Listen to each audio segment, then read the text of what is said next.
Bu tadbir oddiy tadbir emas. Bu xalqaro tadbir hisoblanyapti. Bu yerda turli xil viloyatimizdan, rayondan, respublikalarimizdan va boshqa jumhuriyatlardan kelgan qatnashchilarimiz bor. Ayniqsa tibbiyot yo'nalishi bo'yicha o'tkazilayotganligi juda ajoyib tadbir.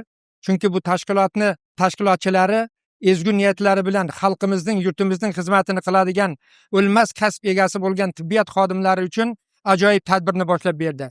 Tadbir bizga nimani beradi? Tadbir yoshlarni bir-biri bilan birlashtiradi.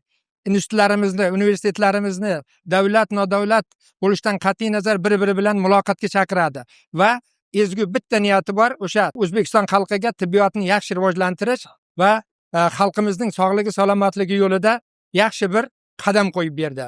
Mana bu bolalarimiz bu yerdan xursand bo'lib, do'st orttirishi, viloyatni ziyorat qilishlaridan tashqari o'zlariga qadam qo'yadiki, endi ilm uchun, fan uchun, tibbiyot fanining rivoji uchun shu yerdan qadamni boshlab ketishadi. Shuning uchun tadbir tashkilotchilarining barchasiga rahmatlar bildiraman. Ushbu tadbir, demak, Termiz iqtisodiyot va servis universitetida tashkil etilgan. Bu tashkil etayotgan tashkilot rahbarlariga, bevosita va tashkilotda xizmat qilayotgan barcha insonlarga minnatdorchilik bildiraman. Bu yerdagi jamoaning faolligi, talabalar sonining kontingentligining ko'pligi, ularning erishgan muvaffaqiyatlarini hozir eshitib juda xursand bo'ldik.